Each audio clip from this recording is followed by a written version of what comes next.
agradecemos mucho en nombre del Instituto la participación en este encuentro, que van a ser 2 encuentros, uno hoy y el próximo, la segunda parte, va a ser el viernes 13 a las 16 horas, que ya vamos a sacar el flyer también con esta comunicación que estamos haciendo de la presentación del informe de investigación eh, de Jorge Espíndola, Viviana Molina y Nadia Mori. Antes que hagamos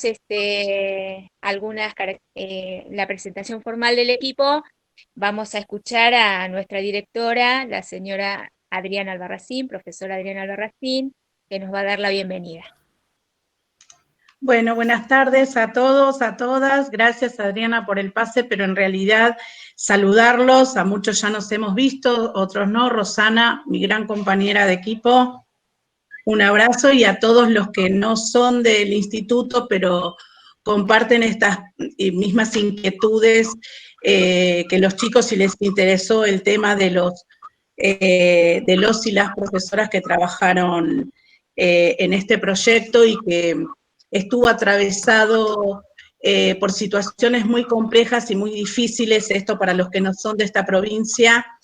Sin embargo, la propuesta y la insistencia de nuestra coordinadora, en este caso Adriana Velázquez, en conformar un equipo de investigación en el instituto, hizo que llegáramos a esta instancia de presentación y de culminación. Trabajó mucho para que un equipo se conformara, desde las líneas de la Dirección General de Educación Superior, y en esto pudo convocar tanto a Jorge Espíndola como a Nadia Mori, como especialistas del área de lengua, en una preocupación, más que nada porque ellos compartían un espacio en primer año de lectura y escritura académica, por lo tanto encontraron ahí ese nido como para darle un sentido de investigación, y la incorporación de Viviana Molina como pedagoga y con una gran experiencia también en el instituto. Entonces, este equipo, comandado con Adriana, pasaron por muchas dificultades de conflicto docente, paro docente, no cobro de salarios, y sin embargo hay un resultado. Quiere decir que más allá de los contextos políticos, como equipo de investigadores y profesionales se siguieron adelante a pesar de las circunstancias y de la coyuntura económica que tuvo y tiene la provincia. Así que, más que nada, escucharlos, agradecerles el trabajo minucioso y profesional que hicieron, y en esta instancia siempre una investigación merece que la comunidad conozca cómo se produce ese conocimiento, ¿no? Y sobre esta base de este conocimiento producido por el equipo del Instituto 807 es de que también podemos ir tomando las mejores decisiones para adelante en lo que tiene que ver con propuestas de acompañamiento pedagógicas a nuestros estudiantes. Así que, y a toda la comunidad en general, ¿no? Ya dejó de ser una construcción de conocimiento del equipo, sino que ya pasa a ser de la comunidad y para la comunidad, y eso creo que es el sentido más loable que tiene la investigación educativa, y más hecho en el instituto en las condiciones que dije. Así que agradecerle a Adriana, que fue la que comandó, Adriana Velázquez, que fue la que comandó este equipo, y por supuesto a esos constructores de conocimiento, nuestros profes investigadores, tanto Viviana como Nadia y como Jorge. Así que una hermosa, hermosa tarde vamos a pasar, más que nada, no solamente por el sol de Comodoro que nos acompaña, sino porque aprendemos, nunca vamos a dejar de aprender, y creo que esta es una instancia en donde seguramente nos van a dar luz e ideas para continuar en cada uno de nosotros en el lugar donde se desarrolla. Así que mis felicitaciones al equipo, a la coordinación que insistió tanto en que se formara un equipo, y que seguramente vamos a seguir formando equipos de investigación en el instituto. Así que un abrazo y atenta para escucharlos. Más allá que yo ya leí todo el informe y demás, pero no es lo mismo desde la palabra de aquel que lo hizo, lo pensó, lo discutieron. Así que es otra lectura que uno puede hacer. Así que, bueno, los vamos a escuchar. Y gracias a todos y todas por estar aquí. Bueno, iniciamos entonces esta presentación. Mi nombre es Adriana Velázquez, soy coordinadora de investigación del Instituto 807 hace unos 4 años y a raíz de una convocatoria que hizo la Dirección General de Educación Superior a través del equipo jurisdiccional de investigación que tenemos en la provincia del Chubut, fue que comenzamos a trabajar en un trabajo sostenido, digamos, para tratar de conformar un equipo de investigación, porque en realidad la convocatoria era para un equipo de investigación por instituto de la provincia, con 15 horas cátedras que se le otorgaba a cada equipo. Entonces podíamos integrar equipos de A3, o sea, con 3 investigadores. Entonces, bueno, el eje o el área temática que se decidió trabajar con el equipo conformado es el de las problemáticas surgidas de las prácticas de la enseñanza y los procesos de aprendizaje en las dificultades, áreas y disciplinas, problemas relacionados al desarrollo de la enseñanza de contenidos específicos en los actuales contextos de diversidad barra heterogeneidad. Bueno, a raíz de esta área temática, digamos, y de una creciente preocupación por la lectura y escritura académica como una, voy a decir, como un eje transversal en la formación docente eh, de nuestra oferta educativa, es que en charlas de sala de profesores, ¿no? En muchas charlas de sala de profesores, cuando teníamos las clases presenciales, empezamos a mantener un contacto con Jorge, con Nadia y con Viviana, a quienes voy a presentar a continuación. Bien, la profesora Nadia Mori es profesora en Lengua y Literatura, egresada de la Facultad de Humanidades, Artes y Ciencias Sociales de la Universidad de Entre Ríos. Trabaja hace 4 años en el Instituto de Formación 807, en las cátedras de Lectura y Escritura Académica de los profesorados de Biología e Inglés. La profesora Viviana Molina es profesora y licenciada en Ciencias de la Educación de la Universidad Nacional de la Patagonia San Juan Bosco y diplomada superior en Ciencias Sociales con mención en Constructivismo y Educación. Ha tenido una larga trayectoria como profesora en el nivel secundario, como POT y coordinadora institucional de los proyectos de mejora institucional. También se desempeñó como auxiliar de primera en la cátedra Eje de Investigación 3 de la carrera Profesorado y Licenciatura en Ciencias de la Educación de nuestra universidad y está trabajando en el Instituto 807 actualmente. Ha estado en cátedras de investigación educativa en 807 y en 802, pero actualmente se desempeña en las prácticas profesionales 2, 3 y 4 del profesorado de biología. Y además es coordinadora de la carrera de biología.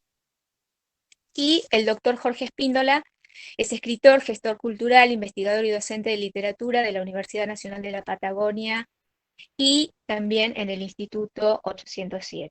Es doctor en Ciencias Humanas por la Universidad Austral de Chile, licenciado en Letras por la Universidad Nacional de la Patagonia y codirector del Centro de Estudios de Lenguas y Literaturas Patagónicas y Andinas. Es investigador integrante del Instituto de Estudios Sociales y Políticos de la Patagonia y de la red temática Cambio Transnacional, Desigualdad Social, Intercambio Intercultural en Patagonia. También investigador invitado en el proyecto de investigación Cartografías Culturales en Patagonia y Prácticas e Interculturalidad y fundador de la Biblioteca Popular Rodolfo Walsh, entre otros espacios y organizaciones socioculturales de Patagonia. Bueno, una larga trayectoria, ¿no? De los 3 profesores, sí, la más jovencita es Nadia, eh, Viviana y Jorge.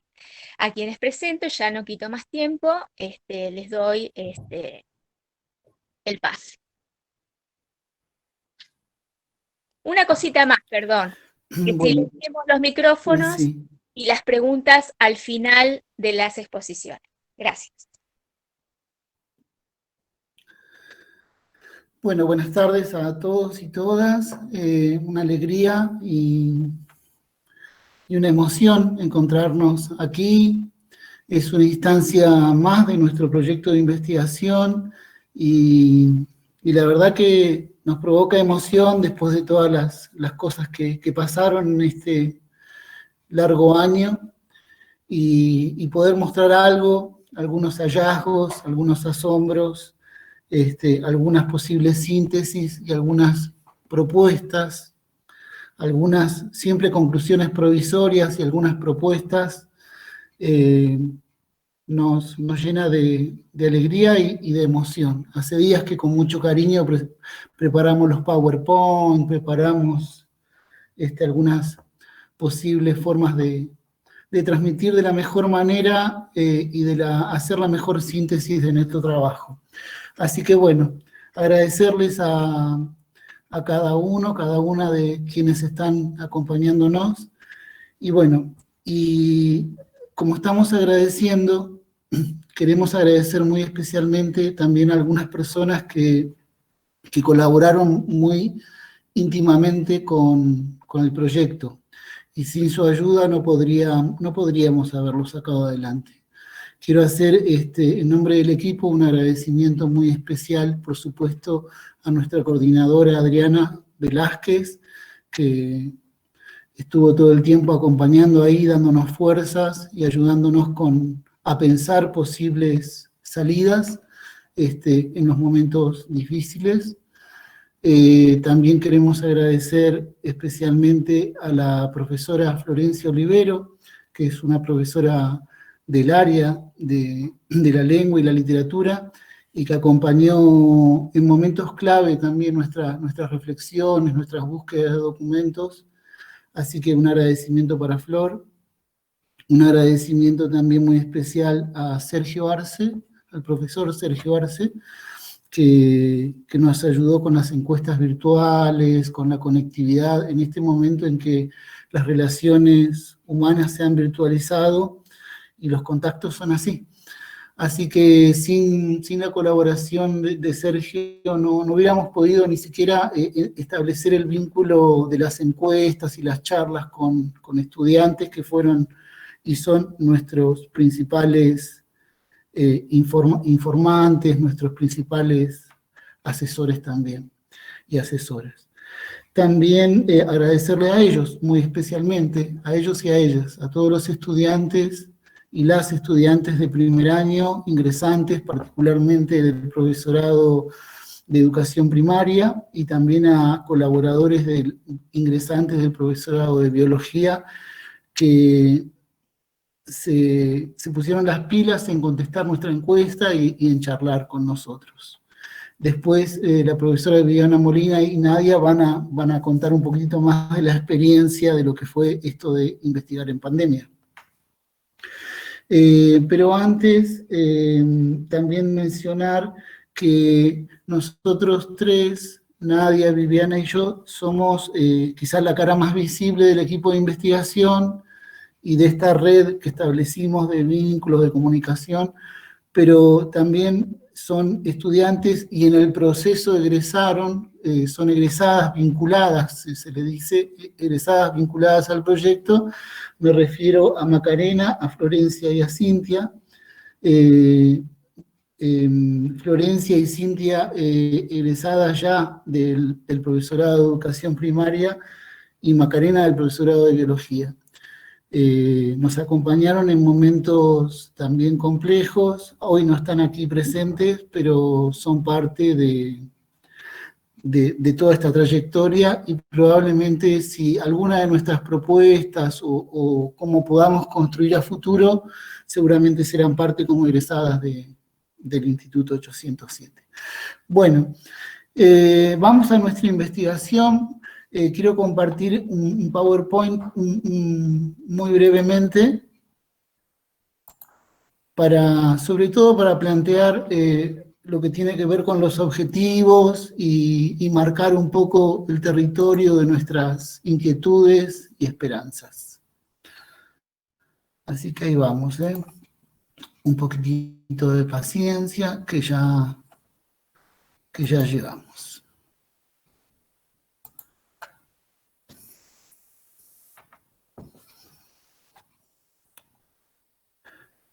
¿Se ve? Aún no, Jorge.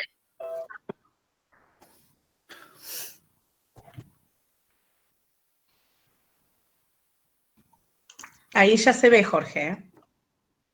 Ahora sí. Ahora sí. Bueno, sí, tarda un poquito. Bueno, esa es la carátula que con mucho cariño hicimos. Leer y escribir en el nivel superior, procesos y dificultades en los actuales contextos de diversidad cultural y lingüística. Creemos que en el título está bastante sintetizado. Hay palabras clave: diversidad, cultural y lingüística, que después le diremos cómo estamos asumiendo esa diversidad. Y el objeto en sí, que es la lectura y escritura en lo más específico. Para no dispersarnos, le queremos compartir cuáles fueron los objetivos que tuvimos que reformular en el contexto de la pandemia. Después Viviana va a contar un poco los cambios y los giros que tuvimos que dar tanto en los métodos como en los objetivos. Los objetivos que finalmente llegamos a estabilizar como posibles son estos. Como objetivos generales, dos.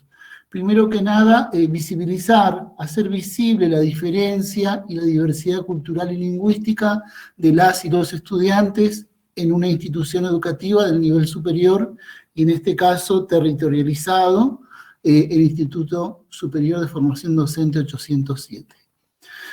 Otro objetivo general es indagar y problematizar en torno a las posibles incidencias, y allí tuvimos que ser precisos, muy precisos, en elegir esas formas verbales, ¿no? Indagar y problematizar en torno a las posibles incidencias, en este contexto, de la diferencia y diversidad cultural en los procesos y dificultades de la lectura y escritura académica en el nivel superior. Y los objetivos específicos tienen que ver básicamente, siempre los objetivos específicos, ustedes saben, están más cerca del método y del terreno, ¿no? Entonces, ¿qué hicimos? Básicamente fue indagar en la ausencia o presencia de la diferencia cultural y lingüística desde un análisis crítico e intercultural del discurso, un análisis del discurso, pero con perspectiva intercultural, sobre el diseño curricular del profesorado de educación primaria. Esto va a ser materia de conversación el viernes próximo, más que nada el diseño. Luego también otro objetivo específico ha sido reunir, analizar, anexar documentos de capacitación y fortalecimiento propios del Instituto 807 y del INFOD, hacia la posible continuidad de la agenda institucional.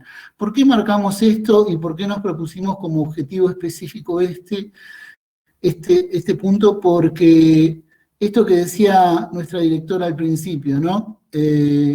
Hay una problematización, hay un tema transversal que nos atraviesa, y está dentro de la agenda institucional el tema de la lectura y escritura académica, y nosotros lo estamos viendo desde otra arista, pero creemos que es parte de la voluntad de seguir construyendo esa agenda institucional en torno a estos temas y problemas. Decir, en definitiva, también que venimos a plegarnos a una ya serie de trabajos y de agendas que nos anteceden. Entonces, nuestra investigación se nutre de esos trabajos previos y va hacia la continuidad de esa agenda institucional. Y este otro, yo creo que este tercer objetivo específico es nuestro rostro visible, es lo que buscamos hacer visible, que es realizar una encuesta virtual a ingresantes, al profesorado de educación primaria del Instituto 807, con colaboración de algunos estudiantes voluntarios del profesorado de biología. Básicamente ahí es revelar quiénes somos, dónde estamos parados, de qué hablamos cuando hablamos, o de quiénes hablamos cuando hablamos de diferencia y diversidad cultural. Voy a dejar de compartir porque lo que quiero ahora es cederle la palabra a mis compañeras que le van a contar un poquitito sobre... primero que nada, ahí le doy la palabra a Vivi y a Nadia. Nosotros pensamos esta charla así, pensamos que primero contarles los contextos, las vicisitudes, ¿por qué no alguna anécdota de todos los que nos pasó en el medio de esto de investigar en pandemia? Y luego volver sobre, una vez que les contamos nuestras resiliencias, nuestras dificultades, nuestras modificaciones, cómo fuimos tratando de llevar adelante esto, después sí volvemos al objeto de estudio concretamente. Entonces, primero una charla más así, más distendida, vamos a tener sobre los contextos de producción o las condiciones de producción de esta investigación. Así que bueno, le cedo la palabra a Nadia y a Vivi. Vamos, equipo. Buenas tardes a todos. Así como está comentando Jorge, nos parece muy importante contar parte de las situaciones extraordinarias que hemos vivido en el proceso y de trastienda, como yo particularmente elijo llamar, estas situaciones de trastienda que hacen a este proceso de investigación. Primero en cuestiones que son de equipo, podemos decir a nivel de equipo, y después situaciones sociales que son ajenas, como de un principio comentó Adriana. Situaciones de equipo respecto a que desde un inicio los 3 integrantes de este grupo no teníamos, por cuestiones particulares, la misma cantidad de horas de investigación. Sin embargo, eso no fue impedimento para que podamos trabajar de forma discontinua, al contrario, seguimos firmes como equipo, nos armamos un calendario con reuniones en ese momento presenciales, 2 veces por semana, junto con las egresadas, situación normal hasta ese momento, dentro de todo porque nos podríamos reunir. También en el medio yo hice uso de mi licencia por maternidad, con lo cual posibilitó un trabajo diferido, pero siempre firme y constante. Eso es algo que yo quiero remarcar, porque soy la Nobel del grupo, así que para mí particularmente es muy valioso que se haya seguido trabajando pese a todas las situaciones adversas, con este equipazo. Así que muy contenta por ese lado. Y respecto a las situaciones sociales, como se mencionaban, tenemos la angustia, la desesperación que vivimos todos en la provincia de Chubut, no solo a nivel educativo, sino que en otras reparticiones, con lo cual contamos que del mes de junio del 2019 prácticamente no hay clases, o si las hay, de forma discontinua. Y se termina de agudizar con esta situación de la pandemia, ¿sí? Algo que nadie esperaba, el COVID-19, y aún más se agudiza con el ASPO, este aislamiento que nos lleva a toda una virtualidad, a conocer un nuevo mundo que por ahí no estaba en nosotros. Y respecto a la investigación, nos permitió repensarnos, reprogramar cuestiones y volvernos a preguntar. Sobre todo eso, repreguntarnos y hacer un giro metodológico en cuanto a cuestiones que nosotros creíamos tener delimitadas y por las determinadas situaciones no. Así que en este sentido le doy la palabra a Vivi, que le va a poder contar un poquito más estas cuestiones de giro metodológico que incidieron directamente en nuestro proyecto de investigación.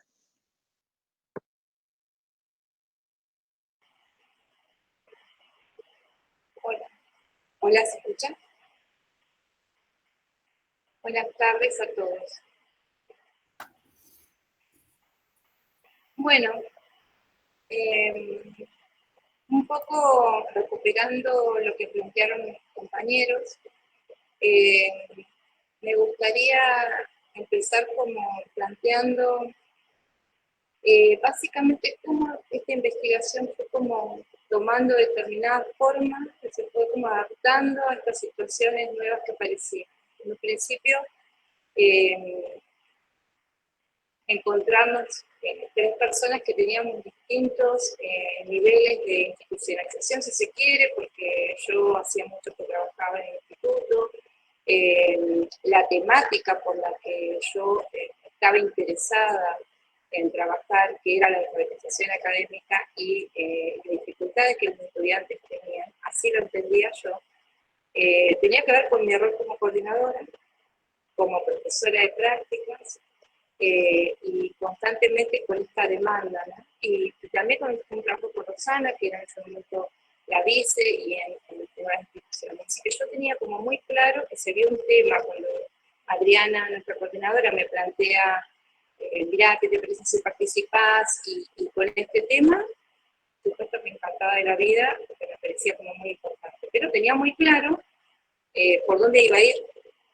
Yo planteaba, bueno, acá, después de haber trabajado arduamente con Rosana y su marco teórico, entonces, que establimos, yo estaba muy segura de que, digamos, mi trabajo tenía que ir, si se quería, por recuperar las prácticas pedagógicas que se pasaban en la institución en relación a la enseñanza.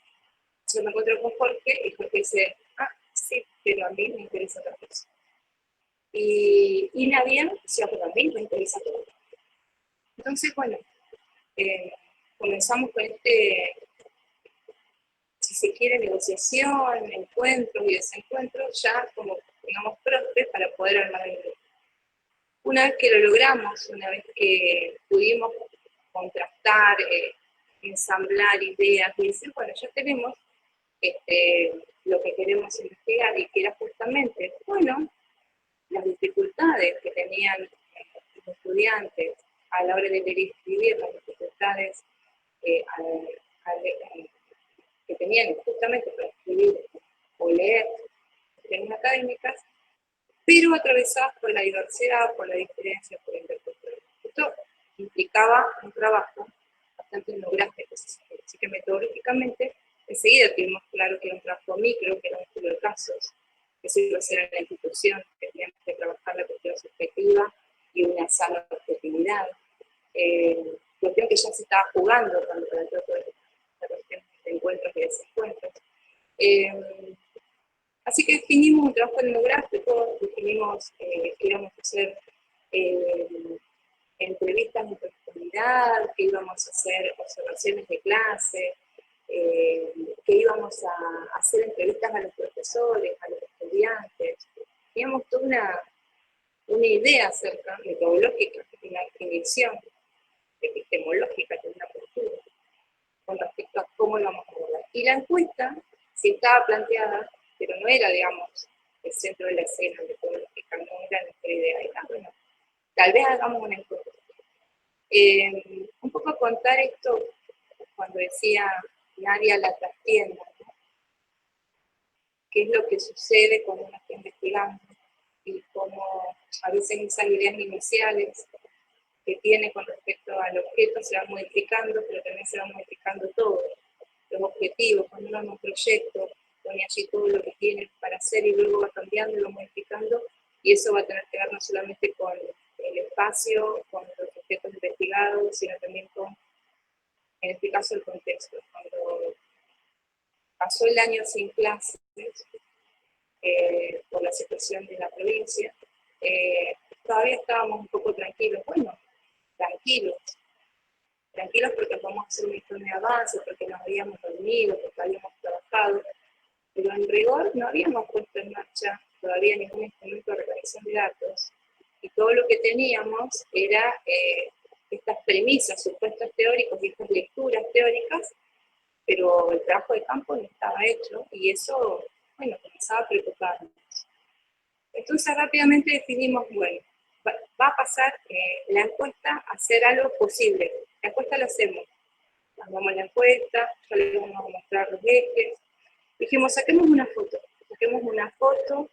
de este estudiante ingresante. Ya teníamos una población de muestra que era primer año, ya habíamos definido, le íbamos a hacer a todos los estudiantes. Hablamos con el coordinador, con Guido, no hay problema. Apenas empiezan las clases ponemos en marcha la encuesta, la hacemos con ayuda. Una tarea, y cuando ya teníamos todo ordenado para empezar, aislamiento. Bueno, y entonces seguimos tratando de pensar otro giro más, ¿no? Porque ya ahora, cuando habíamos pensado la encuesta, nosotros habíamos pensado la encuesta,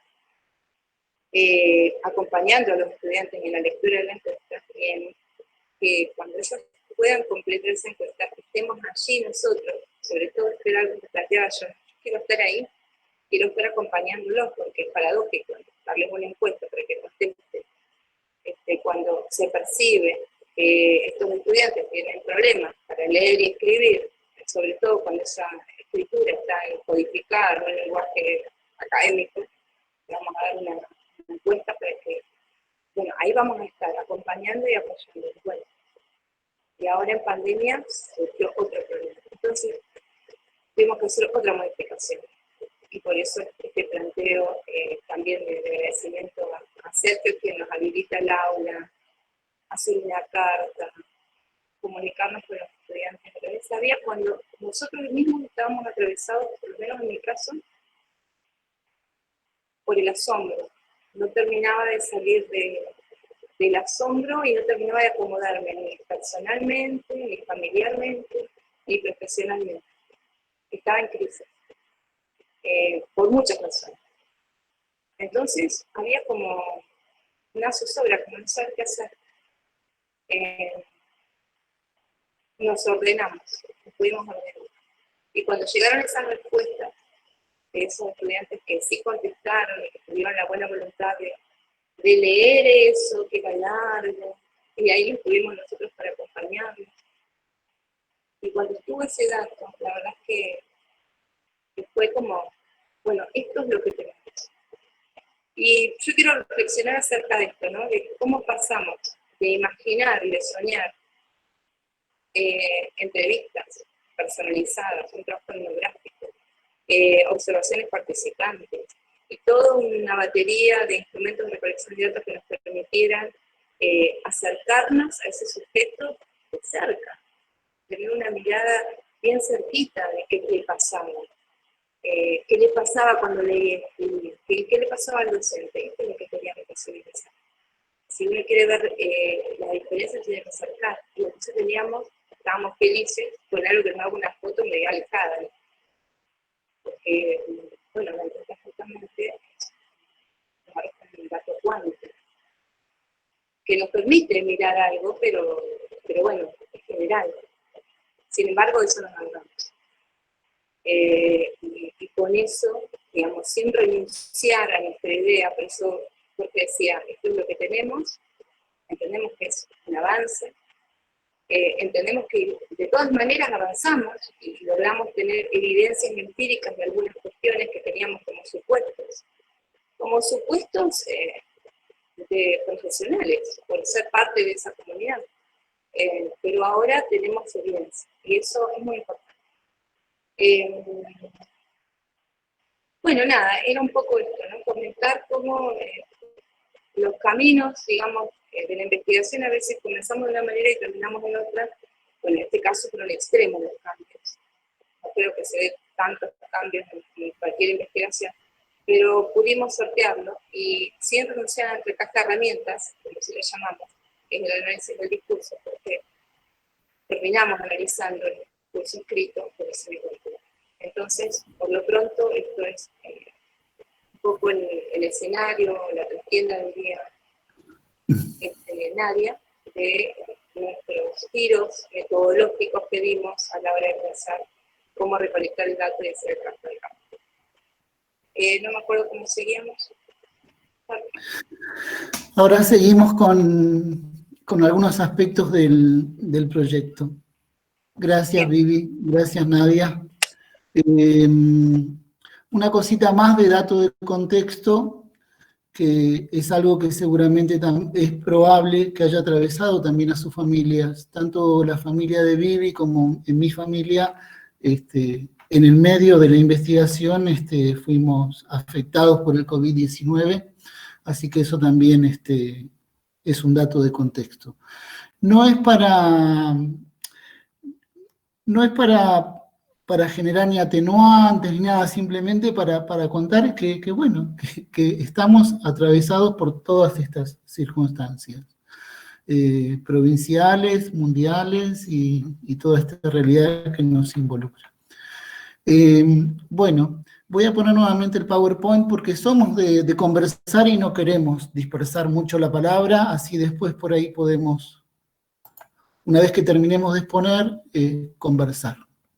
Recuerden, sí, que esta es la primera parte que vamos a compartir de la investigación y que el viernes que viene vamos a seguir. Jorge, yo cuando vos compartís la ¿Sí? pantalla no lo veo. No veo cuando vos compartís la pantalla. A ver ahora. En algún momento ahí te va a aparecer la pantalla, sí. Ahora sí. Me Y avisan, una por favor, si aclaración, estamos... Vivi, se te escucha por ahí un poquito bajo. Creo que es tu auricular. Yo no veo, Jorge, la pantalla. Me veo yo, pero no veo la pantalla. ¿Y los demás ven el PowerPoint? Sí, Jorge. Sí, se ve. Sí, Jorge, se ve. Bueno, entonces yo lo que diría Sí, es se ve. que, Vivi, lo que podrías hacer es salir y volver a entrar para que se te reactive la pantalla a vos. Bueno. Yo mientras tanto voy comentando algunos aspectos del proyecto. Esto nosotros en la intimidad le llamamos, marcar el territorio, ¿no? Ya le contamos los objetivos generales y aquí hay unas palabras clave, ¿no? Venimos hablando de diferencia y diversidad cultural. Reconocer la diferencia para habitar de una manera distinta la diversidad. Cuando hablamos de diferencia cultural y lingüística desde una perspectiva intercultural, algunas ideas clave o algunas palabras e ideas clave. Hablamos de heterogeneidad versus o confrontada a una homogeneidad cultural, a los supuestos de homogeneidad cultural. Otra idea clave es, y en el campo más específico de la lectura y escritura académica, pensamos en la lengua y los formatos estándar, la lengua estándar, la lengua estandarizada, la lengua oficial, ¿no? Y la variedad estándar como una variedad de lengua y sus formatos también estandarizados frente a la variación lingüística, frente a toda la diversidad, a los sociolectos, los idiolectos y a toda la diversidad lingüística que se define como variación lingüística. Y ya en un terreno más amplio pensamos en la legitimidad e ilegitimidad de los saberes previos, ese contraste entre si hay legitimidad o hay qué saberes son legítimos, qué saberes son ilegítimos, sobre todo de los estudiantes, ¿no? Y luego, en una lectura más, sobre todo de sustrato, de pesquisa en el análisis del discurso, sobre todo del diseño curricular que vamos a analizar el viernes próximo, es la idea de sujeto subyacente. ¿Qué idea de sujeto subyace en el currículo? ¿Qué idea de sujeto subyace también en las prácticas, ¿no? que se van consolidando? Cuando hablamos de procesos y dificultades de la enseñanza-aprendizaje de la lectura y escritura académica, no podemos dejar de soslayar, no podemos pasar de largo de los paradigmas dentro de los cuales nos movemos. creemos que hoy en día hay muchísima aceptación del paradigma de la alfabetización académica propuesto por Carlino y otras académicas. Un paradigma superador probablemente de la semiótica de Arnaud, que dominó los estudios y los acercamientos a la lectura y escritura académica por los años 80, 90. La alfabetización académica es una instancia superadora y democratizadora. La propuesta de la alfabetización académica, algunas ideas clave que propone Carlino, por ejemplo, la metáfora del lugar, ¿no? La educación superior, el mundo académico como un lugar, y pensar a los estudiantes como sujetos que migran a ese lugar, los estudiantes sujetos migrantes de sus experiencias de vida, sus experiencias escolares, sus trayectos hacia el nivel superior, hacia el mundo académico, migrando hacia esa nueva cultura académica, ¿no? Una nueva cultura diferente a los niveles previos, porque no reproduce exactamente ni las formas, ni los formatos, ni la forma de acercarse al conocimiento. Entonces es una cultura, un lugar, una cultura académica que el sujeto migrante, la sujeto migrante, debe ir apropiándose. Y todo esto enmarcado dentro del paradigma de la inclusión educativa y democratizadora. Nosotros creemos que la propuesta de Carlino ha sido una propuesta superadora, sobre todo de la semiótica del análisis del discurso que decíamos de Arnaud, ha entrado en concomitancia y en muy buena relación con el paradigma de la inclusión educativa y es una idea democratizadora. Básicamente, y muy a grosso modo, en todo caso después lo podemos charlar más a fondo, pero bueno, ¿qué propone la alfabetización académica? Propone que este sujeto migrante se debe ir apropiando de los modos discursivos propios de cada disciplina. Ahora, esos modos propios de cada disciplina no son saberes que per se se traigan del nivel anterior, sino que se va aprendiendo en el camino y se hace con el acompañamiento, con la bienvenida, con la guía de los docentes de cada área y no solo del espacio específico de LEA. Aquí subyace una fantasía que bien cuestiona, describe y rompe de alguna manera el paradigma de la alfabetización académica, que es creer que con una dosis de didáctica en lectura y escritura académica, ese estudiante migrante, esa estudiante migrante ya van a tener las herramientas para transversalmente atravesar todos los espacios. Y lo que dice la alfabetización académica, que ese proceso de alfabetización es transversal y que cada docente de cada área debe acompañar ese trabajo de llegada, de habitar ese lugar, de inclusión, de apropiación de las herramientas discursivas propias de cada disciplina. No es lo mismo una monografía en el área de biología que una monografía en el área de literatura o en el área de la historia. Entonces, cuando uno habla de formatos académicos, no son generales tampoco, son específicos. Eso a grandes rasgos. Lo que nosotros vemos, ya desde nuestra perspectiva intercultural, es que queda sin problematizar aún esa idea del lugar, ese lugar. Entonces, reutilizamos, repensamos la idea del lugar que propone Carlino, del lugar, la educación superior, la academia, como lugar de llegada, donde vienen los sujetos migrantes. Pero nosotros lo que vemos es que todavía hay que profundizar la problematización del lugar de llegada, de nuestro lugar, del espacio académico en sí. Entonces, algunas preguntas orientadoras que fueron guiando nuestras inquietudes y búsquedas. Por ejemplo, ¿de qué lugares culturales y lingüísticos provienen estos sujetos migrantes? Después, cuando analicemos el diseño, vamos a ver que hay una impronta bastante homogeneizadora y no hay demasiada problematización en el diseño respecto de la diversidad de los procederes, de las proveniencias de esos sujetos migrantes hacia el mundo académico. ¿Cómo es este lugar, nuestro lugar, ¿no? Este lugar de enunciación, ¿cómo es? ¿Cómo es este lugar hacia donde migran? Problematizar este lugar. Este nuevo aquí, ¿de dónde y de quiénes obtiene su legitimidad discursiva? ¿Qué estándares sociales pondera o reproduce la cultura académica?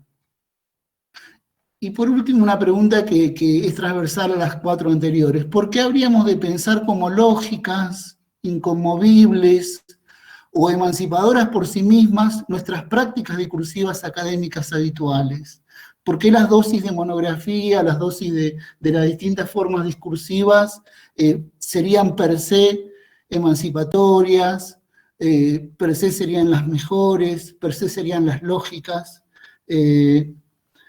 Digamos, son preguntas que nos fueron guiando y que fuimos llevando a lo largo del trabajo.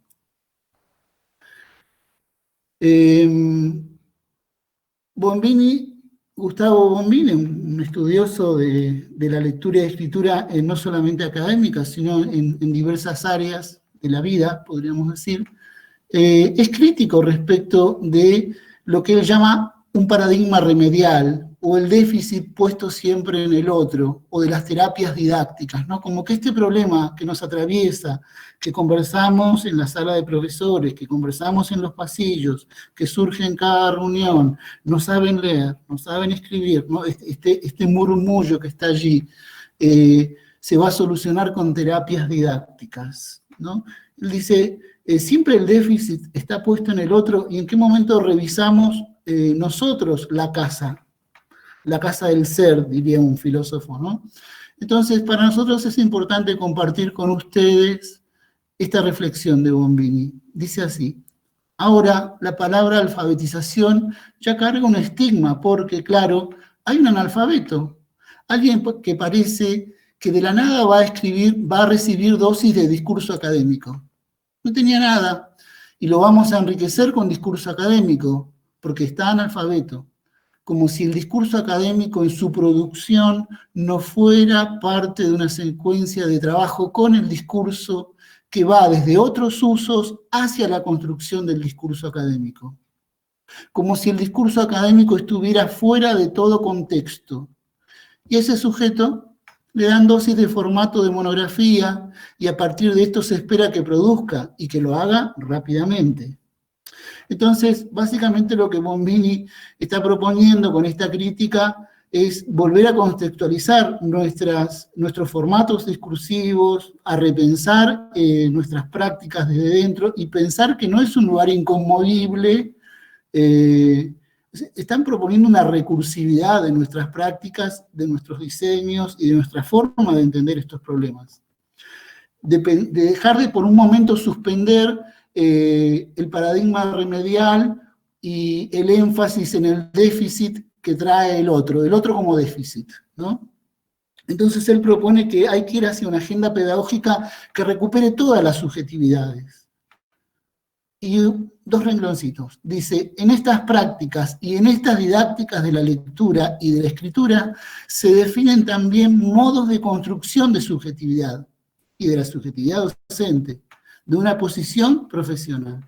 Entonces, nosotros, pensando junto con Bombini, pensando junto con Carlino, lo que vemos es que están involucradas las subjetividades, que del discurso a la subjetividad no hay una claridad, no hay una transparencia, más bien a veces las relaciones son opacas, pero, como decía Julia Kristeva, en toda concepción del lenguaje, o en todo lo que yo diga del lenguaje, en todo lo que se diga del lenguaje subyace una concepción del sujeto. Entonces, esta es la premisa de subsuelo que nosotros acompaña.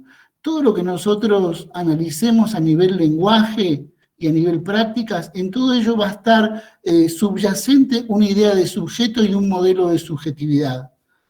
Y eso es lo que de alguna manera intentamos ir develando. Algunas de nuestras definiciones en ese camino que fuimos construyendo como algunas certezas fueron, por ejemplo, la cultura académica entonces no es un territorio y un lugar de contactos, de intercambios, un lugar heterogéneo, ¿no? Un lugar para la heterogeneidad cultural y lingüística que nos atraviesa. La interculturalidad, la diversidad no es un tema de agenda para la ruralidad. La heterogeneidad, la diversidad cultural lingüística está presente en nuestras instituciones de nivel superior ya hace mucho tiempo. Es un lugar culturalmente inestable, abierto a procesos y dificultades. Y nuevas preguntas. Quizás tenemos muchas preguntas, pero es bueno tener preguntas y no hacer afirmaciones a medias. Por ejemplo, ¿por qué pensar que las prácticas discursivas dentro de este lugar están exentas del doble juego de hegemonía y cambio social? ¿Por qué pensar nuestras prácticas discursivas como objetivas y naturales? ¿Cómo inciden la lengua y los formatos estandarizados sobre la diversidad cultural y lingüística de las y los estudiantes? Y ya en el diseño curricular y en las prácticas estandarizadas a nivel superior, ¿subyace un modelo de subjetividad legítimo y legítimo para el futuro docente? Esta es una pregunta de fondo que la perseguimos y la vamos a discutir seguramente con más herramientas el viernes próximo. Pero la pregunta allí es esta: ¿el diseño prefigura, preespera una subjetividad, moldea de algún modo, al no problematizar la heterogeneidad, como veremos después, moldea, prefigura, sueña, desea un sujeto legítimo para la profesión docente? Finalmente, para no abrumar con estas cuestiones y pasar a lo más rico que es la encuesta, la información concreta, los hallazgos, dejar presente qué entendemos cuando hablamos de interculturalidad como paradigma. Una definición de tantas, pero una definición de Catherine Walsh, ¿no? Nosotros pensamos la interculturalidad como un paradigma que nos invita a repensar la diferencia, a repensar la diversidad cultural en pos del reconocimiento, la visibilidad, la validez, o al revés, ver la invalidación de esos saberes otros y de esas identidades culturales de diferencia, o las variedades lingüísticas en el nivel superior. Y la definición de Walsh respecto de interculturalidad que nos acompaña y que compartimos es esta. Un aspecto, pero que nos parece importante porque hablamos de interculturalidad y que de alguna manera es el paradigma que desde donde estamos trabajando, contar con una definición, compartir una definición. Dice Walsh que la interculturalidad, más que apelar a una tolerancia del otro, busca desarrollar una interacción entre personas, conocimientos y prácticas culturalmente diferentes. Una interacción que reconoce y parte de las asimetrías sociales, económicas, políticas y de poder, y de las condiciones institucionales para que el otro pueda ser como sujeto con identidad, diferencia y agencia. Se trata de impulsar activamente procesos de intercambio que, por medio de mediaciones sociales, políticas y comunicativas, permitan construir espacios de encuentro, diálogo y asociación entre seres y saberes, sentidos y prácticas distintas. Hay una palabra aquí que es la idea de agencia. Ese otro, ¿qué pasa con la agencia de la diferencia? ¿Qué pasa con la agencia de esa diversidad? ¿Actúa? ¿La premoldeamos? ¿Cómo fluye? ¿Con qué agencia fluye dentro de la educación superior la diferencia cultural? Bueno, eso sería de algún modo un trayecto que nosotros queremos compartir con ustedes, un reconocimiento, recapitulando y sintetizando un poco, un reconocimiento al paradigma de la alfabetización académica, un acercamiento a algunas problematizaciones que plantea Bombini respecto de discurso, subjetividad y agendas pedagógicas, y nuestro parecer respecto de la interculturalidad. A grandes rasgos y en el fondo, no lo vamos a desarrollar ahora, pero lo que nosotros estamos viendo es que con todo lo que nosotros venimos investigando y las muestras que venimos recogiendo, siempre insuficientes y siempre con mayor necesidad de profundización, lo que venimos develando, lo que venimos de alguna manera fortaleciendo con nuestros hallazgos es la crisis de un paradigma homogéneo y el advenimiento necesario, el necesario advenimiento de un paradigma que se abra hacia la diversidad. Voy a dejar de compartir acá, porque ahora sí vamos a lo más rico de nuestra charla, que tiene que ver con la encuesta en sí, ¿no? Yo creo que ahí está lo más mejor, diría mi hija. Ahí vamos a compartir la encuesta. Nadia, si querés, mientras tanto, podés ir haciendo la introducción a la encuesta. ¿Querés? Bueno, sí. La Nuestra recogida. encuesta virtual se realizó a estudiantes ingresantes al profesorado de educación primaria con la colaboración de unos pocos del profesorado de biología. La misma fue realizada en los meses de abril y mayo del 2020 en plena situación de A, donde respondieron voluntariamente 43 estudiantes, que representa casi un 20% aproximado de ingresantes al profesorado. Un promedio que hubiéramos querido que fuera más alto, pero el diverso nivel de acceso al universo digital y las condiciones de contexto lo han impedido. Aún así, consideramos que la información que aquí surge es relevante para nuestro informe y perspectiva de estudio. Esta encuesta, que es la que ustedes pueden ver en pantalla, está asignada por 3 ejes temáticos que la atraviesan. Primero, aspectos socioeconómicos y educativos generales. Segundo, diversidad, diferencia cultural y lingüística. Y tercero, datos y percepciones de las y los estudiantes sobre sus procesos con la lectura y la escritura académica dentro del profesorado. Bueno, gracias, Nadia. Vivi ahora va a desarrollar alguna lectura sobre los aspectos socioeconómicos y educativos generales de nuestra encuesta. Vamos, Vivi. Bueno, ¿se escucha ahí? Sí. ¿Se ve bien la encuesta? Sí, levantarlo un poquito. Bien, aspectos socioeconómicos y educativos generales. Ahí vamos a ver un primer cuadro. Sobre el total de ingresantes encuestados, el 90,7% son mujeres. Cuando indagamos acerca de sus estudios, si habían cursado en escuela pública o privada, el 93% estudió en la escuela pública.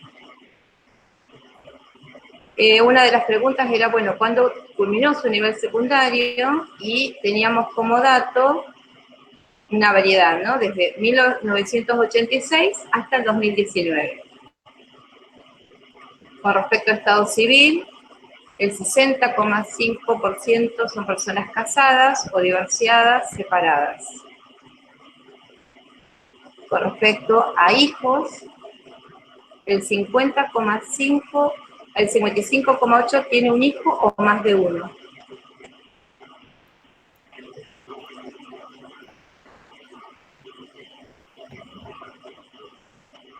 Algunas preguntas con respecto a bienestar y movilidad. Sobre un total de 37 respuestas, el 51,4% trabaja, el 48,6% tiene casa y el 27,8% alquila.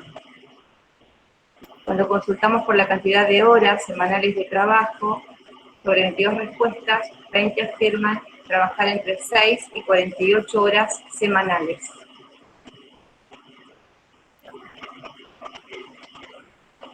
Bien, padres, situación laboral. Con respecto a los padres, el 14,3% desocupados, 11,4 en labores hogareñas, 34,3 jubilados, 17,4 trabajo independiente o informal, 51,4 empleados o ocupados. ¿Cuál es la situación laboral de las madres? Estos encostados. Sobre 39 respuestas, 15,4 desocupadas, 12,8 en labores hogareñas, 43,6 jubiladas, 23,1 empleadas ocupadas. ¿Cuál es o fue el nivel de escolaridad de tu mamá? Sobre 41 respuestas, el 46,3 escolaridad primaria, el 36,6 escolaridad secundaria, vamos un poquito, Jorge.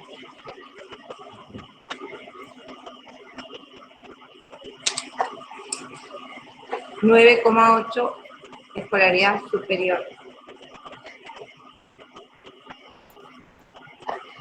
No. Pero ahí están leyendo los datos de las mamás. Sí, sí. Y este es el dato de los papás. Está bien. ¿Está bien? Sí, padres, madres. Sí, sí. Bien.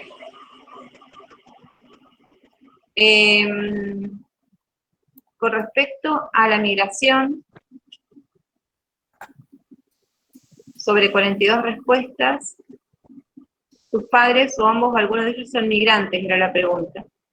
El 38,1% migrantes.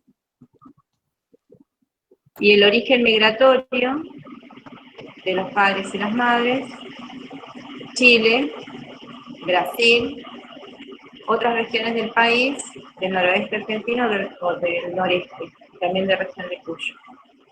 Está como bastante, si ven el gráfico, bastante parejito.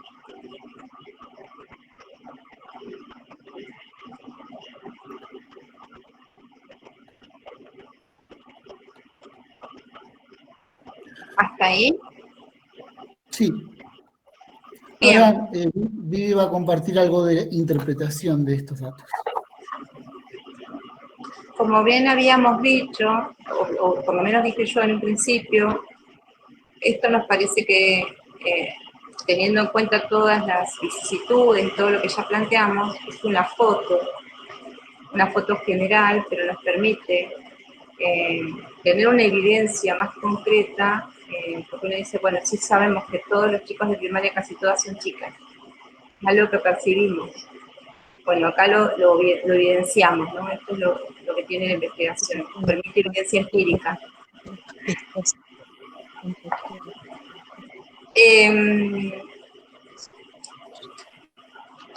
Con respecto a la interpretación que hicimos,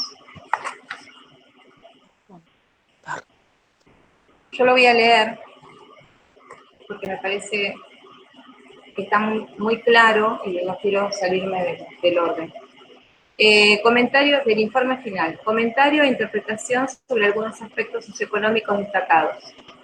De los datos y evidencias surgidos en la encuesta, destacamos que el 90% de las ingresantes en 2020 son mujeres, que el 93% de las personas encuestadas estudian en la escuela pública, que hay heterogeneidad etaria, pero también heterogeneidad en la finalización del nivel secundario. 33 años de diferencia entre 1986 y 2019 según los datos. Si sumamos el grupo de personas, en su gran mayoría mujeres, casadas y separadas, podemos inferir que el 60,5% de la población encuestada ya había iniciado un proyecto de vida independiente del grupo familiar de origen al ingresar al instituto. Otro dato relevante, el 55,8% tiene un hijo o más, y el 53% manifiesta trabajar en una franja que va de 6 a 48 horas semanales. Los datos laborales y educativos de madres y padres de estas personas arrojan un índice de desocupación que ronda el 15%, de educación primaria del 46,3% y un 7,3% de madres sin escolarización. En menor medida aparecen los estudios secundarios finalizados, 36,6%. y la educación superior ronda el 10% promedio. A la luz de estas evidencias etarias, socioeconómicas y educativas, podemos inferir y hacer algunas interpretaciones significativas para nuestro enfoque. La mayoría de estas personas dejó pasar o tuvo que esperar años antes de encarar el proyecto de acceder a la educación superior. Entendemos esto como un logro y no como una carencia. Llegan al Instituto 807 luego de una trayectoria vital que implica haber desarrollado estrategias de superación y construcción de expectativas de futuro vinculadas a la educación pública. Mayoritariamente se trata de personas que provienen de sectores populares, en buena medida migrantes o hijos, nietos de migrantes, que acceden a la educación pública de nivel superior en sus proyectos anteriores, también en la educación pública. Hay aquí en juego un poder simbólico, particular y persistente de la sociedad argentina y de sus capas populares especialmente, que confía en la inclusión y movilidad social ascendente del sistema público de educación. ¿Podríamos hablar del capital cultural popular? ¿Podríamos pensar que existe un implícito deseo de solidaridad entre los sectores populares y el sistema educativo público argentino? Cuando pensamos en un capital cultural popular vinculado a la educación pública y su poder simbólico, pensamos en difíciles condiciones objetivas y materiales de origen, pero también en trayectorias vitales, ricas en experiencias, diversas y complejas en sus construcciones de subjetividad, construidas en relación a otros, otras, desde sus propias relaciones, familiares, laborales, sociales, cambios de domicilio, migraciones. Cuando recordamos que el 90,7% son mujeres, debemos también reponer allí una dimensión de género en los sectores populares y sus posibles condicionamientos y estrategias. Cuando pensamos en la dimensión cultural y lingüística de estos proyectos vitales hacia la educación superior, pensamos también en la pluralidad lingüística que habita y atraviesa en esos diversos espacios y trayectos. ¿Qué negociaciones y percepciones lingüísticas entran en juego entre esa heterogeneidad popular y los hábitos lingüísticos académicos? ¿Cómo es recibida o percibida esa diferencia, diversidad hacia dentro de las instituciones y por quienes ya estamos en poder de los hábitos culturales y lingüísticos académicos necesarios y aceptados? Preguntas iniciales que adquirirán mucha mayor densidad de sentido hacia el final de la encuesta con las reflexiones y percepciones propias de las y los estudiantes.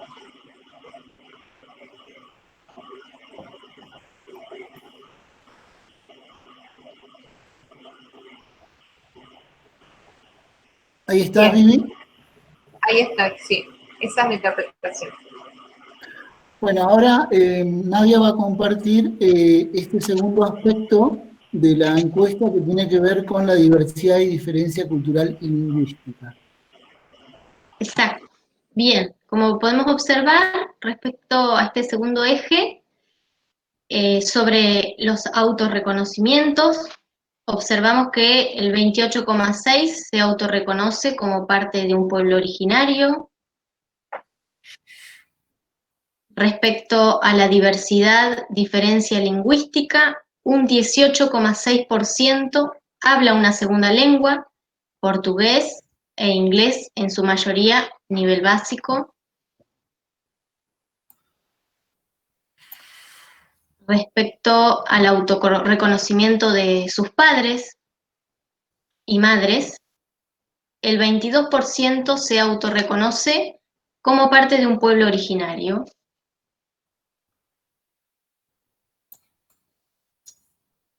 Respecto a sus padres, los pueblos originarios, sobre 10 respuestas, el 100% se autorreconoce como parte del pueblo mapuche y o mapuche tehuelche.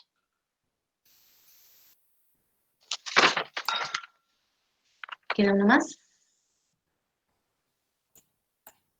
Y respecto a la diversidad lingüística de sus padres, sobre el 100% de la encuesta, el 7% habla otra lengua, lenguas guaraní y portugués. En relación a la interpretación de estos datos que podemos obtener, Nos remitimos a los mediados de la década del 90, donde se produce un fenómeno en el país y en el continente, al que podríamos llamar giro decolonial de las identidades culturales de los pueblos originarios, basado en un proceso en curso de recuperación de orgullo, de pertenencia cultural e idiomática. Tras un siglo de desautorizaciones, silenciamientos, la asignación de otras identidades por parte de los estados modernos, tras la ocupación territorial, los despojos, genocidios, como por ejemplo la conquista del desierto en Argentina, la pacificación de la Araucanía en Chile, y es en este punto donde traemos a colación a la autora Liliana Ancalao, una escritora mapuche, que nos aporta una categoría muy importante como la de política del avergonzamiento. Ella nos va a contar en su ensayo El idioma silenciado, que ya sus abuelos, cuando asistían a la escuela rural, eran obligados a formar parte de este mundo bilingüe, ¿sí? A la fuerza, por supuesto, donde les obligaron a avergonzarse de su propio idioma. Por eso ella le va a atribuir política del avergonzamiento. Sin embargo, ¿sí? Pese a esa represión ejercida, ese idioma mapuzungún siguió estando en el aire, en la tierra, en su cultura, en sus raíces, más allá de que ese idioma haya quedado como un estigma y como una marca de inferioridad.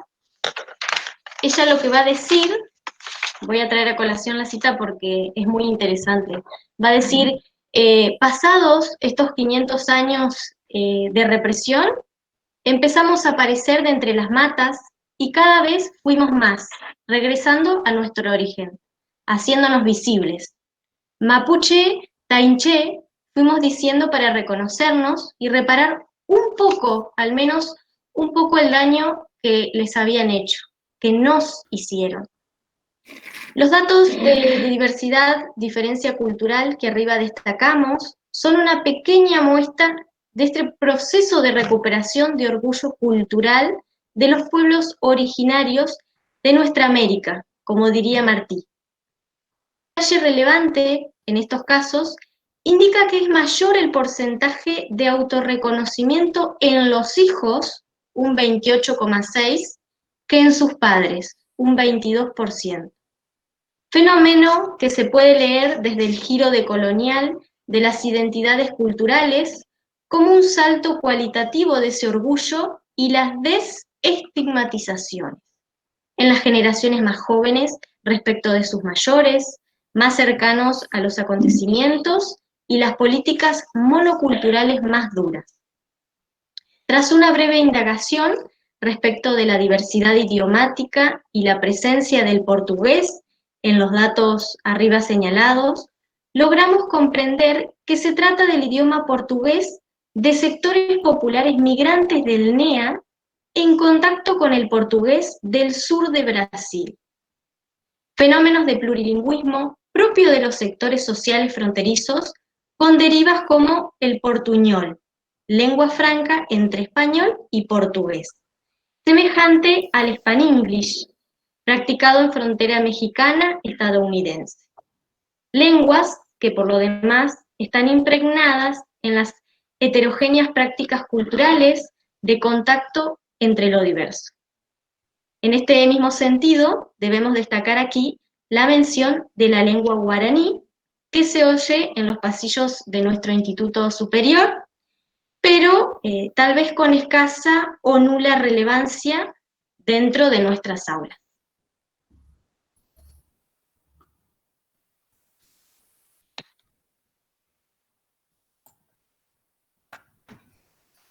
Ahí estamos, Nadia. Sí, ahora ya podemos pasar al tercero. Bueno.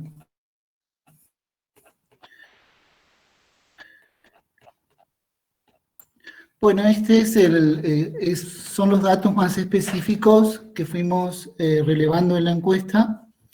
respecto de las percepciones de las y los estudiantes sobre sus propios procesos de lectura y escritura académica en el profesorado. Trabajamos sobre las percepciones porque nos pareció que tenemos que, seguramente con la presencialidad estas cosas se van a poder profundizar, pero trabajar en el nivel de las percepciones también nos parece nos parece un enfoque relevante. Por ejemplo, percepciones respecto de, en la lectura, ¿no? Percepciones respecto de la ayuda suficiente o insuficiente. El 56% siente que a veces le ayudan lo suficiente. Un 34,1% siente que siempre lo ayudan lo suficiente. Un 9,8% siente que no le ayudan lo suficiente. Un 65,1% siente que a veces se le complica. Un 32,6% siente que sí se le complica la lectura, ¿no? Estamos en el plano de la lectura aquí, de la lectura académica, ¿no? De la lectura en nuestro nivel. Si disfruta de esa relación con estas formas de lectura, el 60,5% poco, el 30,2% mucho, el 90,3% nada. Parecen preguntas muy simples, pero su apertura tiene que ver con permitir explayarse en las percepciones. Lecturas y saberes previos, 58,1% dice que siempre vincula las lecturas con sus saberes previos, pero un 39,5% a veces vincula la lectura con sus saberes previos.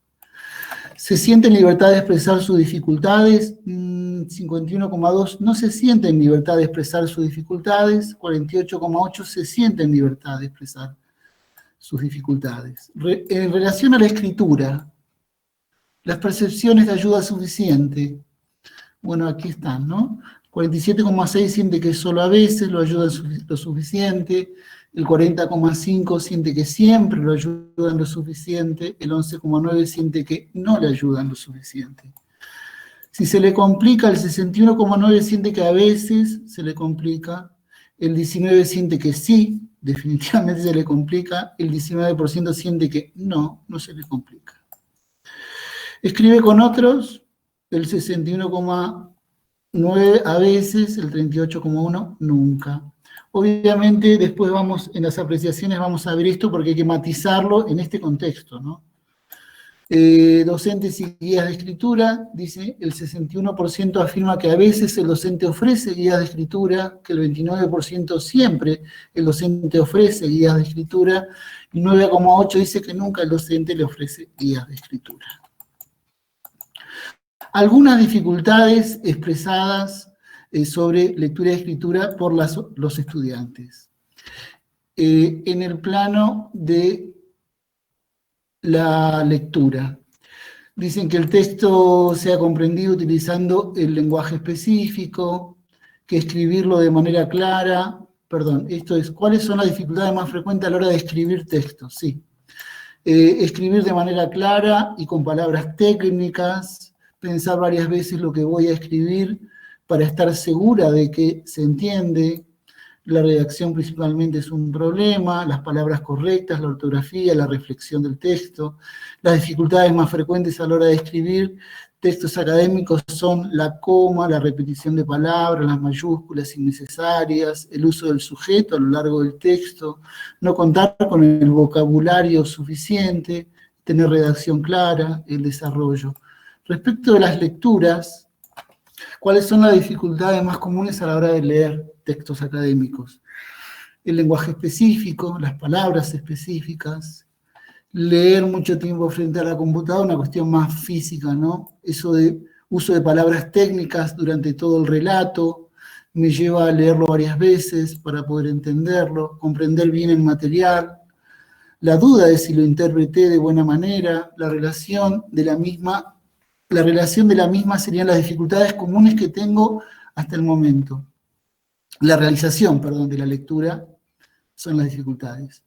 Leer con mucha distracción, es algún texto para realizar la actividad de dejarlo para lo último, y es muy complejo el texto, te lleva más tiempo, no tener costumbre de leer.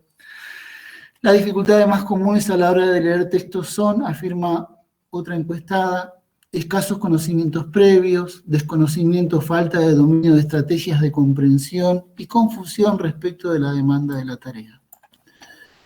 Son percepciones, son un relevamiento de percepciones, sensaciones y algunas interpretaciones que vamos haciendo o acercamientos que vamos haciendo a esas percepciones. Decíamos que mientras analizábamos esta pequeña muestra de datos y percepciones, pensamos que primero es importante situarnos en esta excepcionalidad de las circunstancias virtuales de cursada y de la propia encuesta. Los datos aquí no pueden pretender una objetividad revelada desde lo cuantitativo, más bien transitan el nivel de las percepciones. Pero desde allí es posible recuperar algunos indicios de las subjetividades y sus vivencias puestas en juego en esta misma encuesta y en la particularidad de las cursadas virtuales. Las huellas de la investigación sobre estos procesos transitan entonces por las sensaciones, las expectativas, como algo que nosotros hacemos relevante.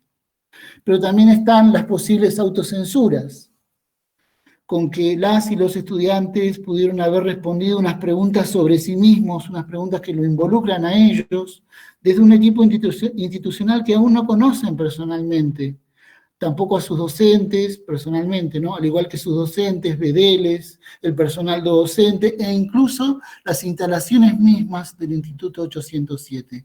Con lo cual ponemos todo esto dentro de una burbuja de las percepciones y de toda la complejidad, y no queremos de ninguna manera decir que estos son datos duros, cuantitativos y objetivos, pero estamos leyendo percepciones.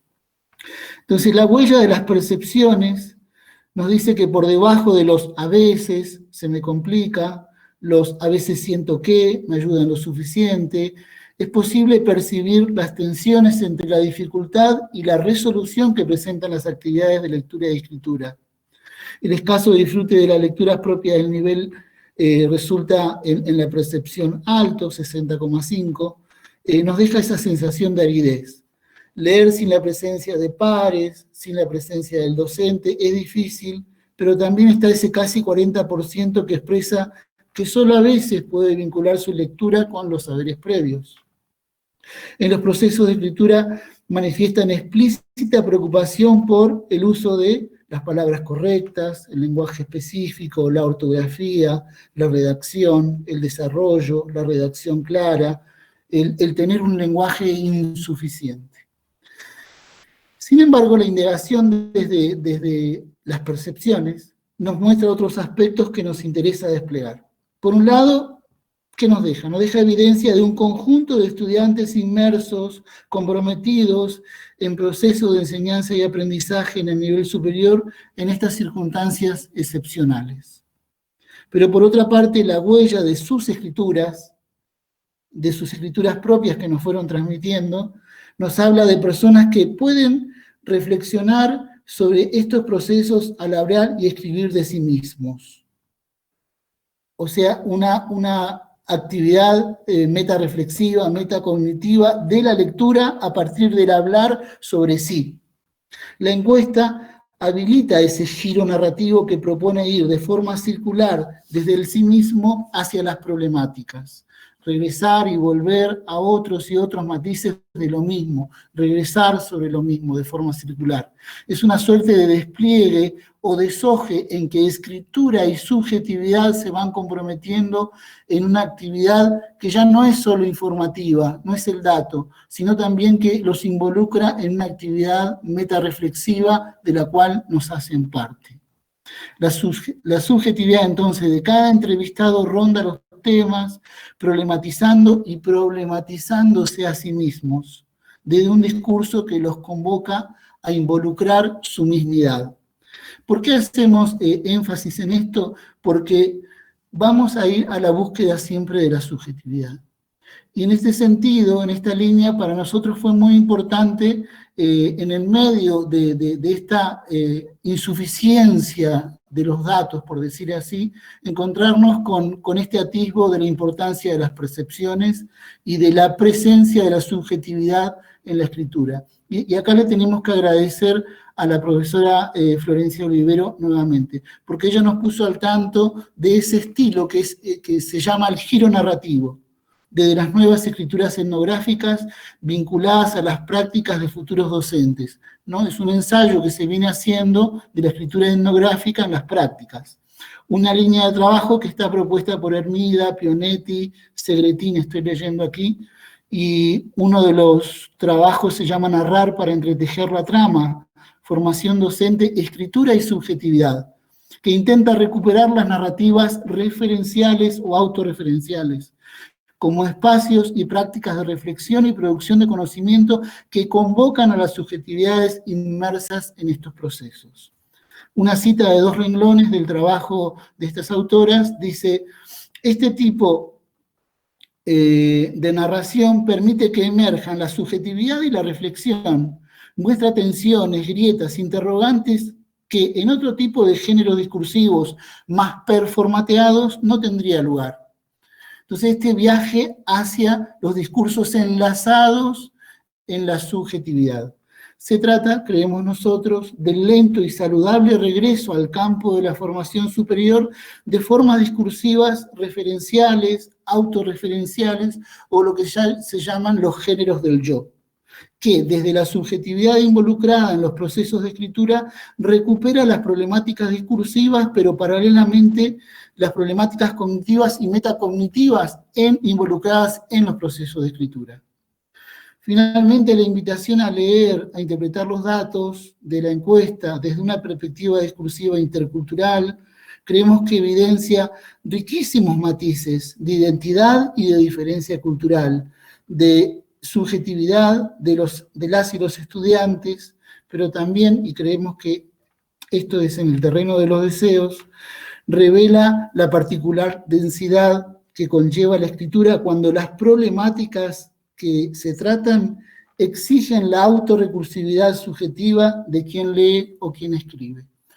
Cuando nosotros el viernes que viene trabajemos sobre el currículo y sobre particularmente lo que dice el currículum particularmente en lectura y escritura académica, vamos a hacer algunas propuestas hacia las escrituras que involucran la subjetividad, no para interrumpir los otros formatos, sí para ponerlos en tensión y para proponer quizás el mirar desde una óptica que tiene que ver con revelar la subjetividad en la escritura, buscar un énfasis allí, ¿no? Una escritura, y damos un ejemplo y con esto cerramos para charlar. Los géneros del yo, los géneros autorreferenciales han sido largamente despreciados en el mundo académico, en pos de esa deseada objetividad, de esa deseada distancia del objeto, y hoy están regresando de algún modo, están dando respuestas que no da la objetividad académica. Entonces, el regreso del ensayo, el regreso del diario, el regreso de la escritura etnográfica, los géneros del yo, los géneros autorreferenciales, de alguna manera están reinstalando la concomitancia entre la conciencia de la escritura y lo metacognitivo en el proceso de escritura y de lectura. Y doy un ejemplo emblemático de esto. Siempre damos a leer el diario de Ana Frank, y es un diario. Y hablamos del diario de Ana Frank como un texto emblemático desde el cual se puede reflexionar múltiples aspectos frente a la violencia de Estado, frente al genocidio, y es un diario, ¿no? Entonces, un género discursivo como el diario o como la escritura etnográfica nos está devolviendo la dimensión subjetiva de la escritura, largamente negada, muchas veces, o puesta en suspenso por el deseo de una racionalidad objetiva. Estamos quizás adelantando algunas cuestiones, pero y acercándonos más a lo propositivo del final del viernes que viene, pero lo dejamos allí. Ahora sí, no sé si mis compañeras tienen algo más para compartir, si no, podemos abrir las preguntas porque aquí paramos de exponer y charlamos un poco. Por mi parte no, Jorge. A ver si surgen preguntas, cómo podemos abrir un debate. Sí, yo quisiera, como para completar este cierre, dar cuenta de cómo esta encuesta con estos 3 ejes que elegimos para preguntar y para que contesten los estudiantes, nos dan una mirada, como decía yo, entre comillas, de una foto de ese estudiante real que ingresa en nuestro instituto y que a veces lo vemos, pero no lo vemos, no lo reconocemos en esta particular, digamos, atravesado por esta particular estructura, ¿no? Estas cuestiones estructurales, económicas, sociales, culturales, digamos, para pensarlo desde cómo seguir trabajando nosotros en esta, que planteaba Jorge, luego iremos a este aspecto más propositivo, pero es importante, ¿no?, cerrar esta encuesta y estos gráficos con esta idea. La trayectoria formativa de nuestros estudiantes no puede dejar de pensarse marcada en esta cuestión. Y aquí hay una evidencia concreta acerca de qué cuestiones traen. Alguien que empezó hace mucho la escuela y dejó y ahora retoma porque apuesta a la educación superior. Alguien que, bueno, que trabaja muchas horas, y en el camino nuestro intento de formar un docente que sea respetuoso de la diversidad, que por supuesto alcance una excelencia académica, pero bueno, allí hay algo que, volviendo a esto que planteábamos, ¿no?, con respecto a la alfabetización académica y al planteo de Bombini, tenemos que empezar a pensar, o por lo menos esto es lo que me generó a mí, esta reflexión acerca de, bueno, si son ellos los que no pueden leer y escribir, y si somos nosotros los que no podemos enseñar. Y ahí hay que revisar cómo acercar ese camino para que, bueno, se genere la enseñanza. Y el reconocimiento del otro, del estudiante, y cómo, digamos, quién es, pero realmente quién es, qué trae, nos va a evitar frustraciones, me parece, como una mirada mucho más, bueno, trae esto, sabe esto. Entonces, ¿por dónde empezamos para que alcance ese grado de excelencia que queremos? Y que haga sus trabajos y que lea, bueno, no todos los espacios, por ejemplo, yo que soy la coordinadora de biología, a mí me surge constantemente la demanda de los estudiantes y también la demanda de los docentes, pero porque, bueno, el objeto requiere de saberes previos que los chicos no traen necesariamente de la escuela secundaria. Entonces, bueno, esto, ¿no?, para cerrar una reflexión que por ahí abre el debate, me parece. Eso es todo. Gracias, Vivi. Bueno, no sé, Adriana, por ahí habilitar el chat, cómo querés moderar la conversación, por ahí si quieren, yo Sí, propongo por ahí el chat y que se maneje desde el chat, o por lo menos la pregunta disparadora. sí, bueno, abrimos las preguntas. Pueden abrir el micrófono también y preguntar directamente o desde el No, chat. sí, sí. También escuchar algún comentario, quizás no pregunta. De todas maneras, ya los vamos invitando a la segunda parte de esta presentación el viernes que viene a las 16 horas.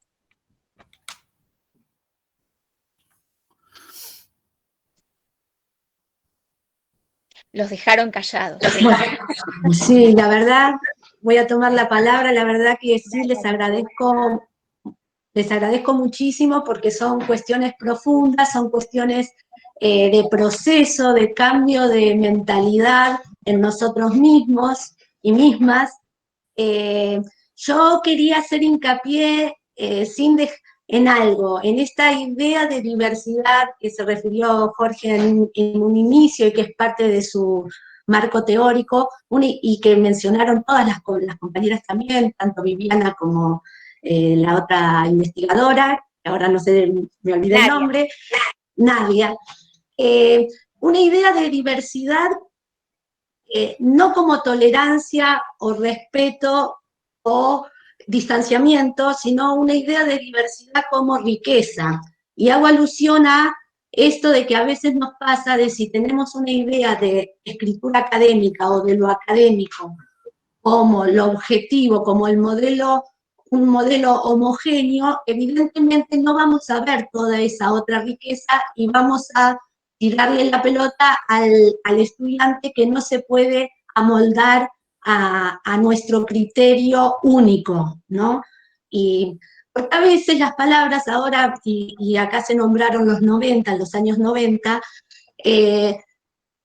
a veces la hegemonía nos agarra las palabras y nos las hace funcionales a la hegemonía. Entonces a veces la diversidad, como es una palabra de moda, o la inclusión, todos hablamos desde los diseños, por eso me quedo muy interesada en ver la segunda parte, porque a veces desde los diseños curriculares somos todos políticamente correctos, nadie va a hablar en contra ni de la diversidad, ni de la inclusión, pero tanto en los diseños como, y más aún en nuestras prácticas, resulta que estamos reproduciendo un modelo donde el otro está afuera, y hay que entender que el otro está en relación, y hasta que está el otro lo tenemos en uno mismo, en una misma. Traigo, para no ser algo abstracto, solamente, o sea, para que no quede eso, primero que valoro muchísimo el poder darnos este espacio para pensar estas cosas, que es muy importante. Pero algo más importante aún es ver todo esto que estamos charlando en lo cotidiano de nuestros institutos. En mi instituto 803, yo también soy coordinadora de una carrera, la carrera de inicial. Tuve que hacer un trabajo con el equipo de la práctica 4 porque por tercera vez reprobaban, o no reprobaban, hacían volver a cursar, recursaban a estudiantes que no sabían escribir. Este año tuve que hacer un taller ad honorem, digamos, o sea, voluntario, con estas chicas, y me di cuenta que sí, evidentemente arrastran cuestiones básicas, cuestiones de no poder identificar el sujeto en una oración, por ejemplo. Entonces hay que empezar por ahí. O sea, no le podemos pedir conectores porque el equipo le hacía las correcciones a sus estudiantes y le hablaba, y las estudiantes realmente, yo me daba cuenta que no entendían cuál era el error, porque repetían lo que le pedían. Cuando ustedes hacían la encuesta, si yo le hiciera la encuesta, las estudiantes dirían, sí, escribo poco claro, repito palabras, no uso bien los conectores, y resulta que no sabían qué eran los conectores, ¿no? Entonces hay que empezar por ahí, y hay que abrirse, y hay que tener un poquito de humildad también como docente para ponerse en actitud de aprender qué es lo que está pasando, digamos, ¿no? Por eso me parece, me quedan muchas ideas dando vueltas, no quiero monopolizar la palabra, pero me parece súper importante este marco o este paradigma de la diversidad o de la interculturalidad. Nos obliga a hacer un trabajo hacia adentro, reflexivo, y ver en lo cotidiano, en nuestro contexto cotidiano, en el día a día, qué está pasando, cómo pasan estas cosas. Y para terminar, como ustedes empezaron con el tema del contexto, de cómo hacer investigación en pandemia y en este contexto tan adverso en nuestra provincia, porque estamos investigando y parte de nuestras condiciones de investigadores es que nos deben 2 sueldos, ¿no? Y traigo nada más a colación un hecho que pasó a fines de octubre en unas jornadas en nuestra provincia, donde un conferencista inició su exposición haciendo alusión al contexto de Chubut. Y con esas palabras iniciales, que fueron 2 minutos, fueron sacadas no quedaron grabadas. Entonces eso también nos hacen ver, tenemos que vernos entre nosotros y en la provincia qué está pasando, que resulta que en un vivo pasa algo y después lo grabado mágicamente desaparecieron los primeros 2 minutos. O sea, eso no hay que dejar de decirlo, porque yo hubiera esperado que esa dirección general provincial hubiera dado cuenta de ese hecho, y no se dio cuenta, y nosotros no podemos no decirlo, porque si no estamos haciendo lo mismo, estamos siendo políticamente correctos, nada más. Entonces, eso quería dejar planteado, nada más. Gracias, Ana Mariel. No sé si algún otro participante quiere hacer alguna pregunta o algún comentario respecto de la exposición de Jorge, Nadia y Vivian. Hola, hola Adri, ¿cómo Hola, te Noelia. va? ¿Qué tal? La verdad que un gusto muy grande escuchar el trabajo de los compañeros. A mí es una satisfacción muy grande poder conocer nuestro instituto desde este lugar también, ¿no? Porque como que nos deja al desnudo un poco, ¿no es cierto? Nos pone en evidencia lo que, como Vivi decía, nosotros sí sabemos, pero ahí está. Esto es lo que es en realidad, y la verdad que yo me quedo con algunas cosas que me resultaron sumamente interesantes mientras los escuchaba, ¿no? Por ejemplo, cuando hablaba Jorge respecto de situarnos, ¿no? La importancia de recuperar la idea de situarnos, ¿no? En el lugar, ¿no es cierto? Y partir desde ahí, sobre todo, sabemos que, como dijo recién Ana Mariel, venimos de un contexto de varios años de que tenemos bastantes dificultades para poder llevar nuestra labor, de todo tipo, ¿no? Estoy hablando. A lo que voy es que poder invitarnos a situarnos, como nos invitan ustedes a través de su proyecto, significa también poner en evidencia que el año que viene vamos a tener que estar más situados que nunca, porque vamos a tener que recuperar y seguir construyendo a partir de lo que traen los chicos, ¿no? Nuestros estudiantes. Me parece, la verdad que yo los felicito y me quedo también prendida como chupete para escucharlos el viernes que viene, porque, bueno, el diseño curricular prescribe un sujeto, ¿no es cierto? Entonces, me parece sumamente rico poder escucharlos y volver a encontrarnos para seguir charlando sobre estas cosas. Y una cosita más que tiene que ver más con lo personal, disculpen el resto, bueno, pues yo soy profesora de historia y me quedaba pensando en respecto a los nuevos géneros del yo que desplayaba Jorge, ¿no es cierto?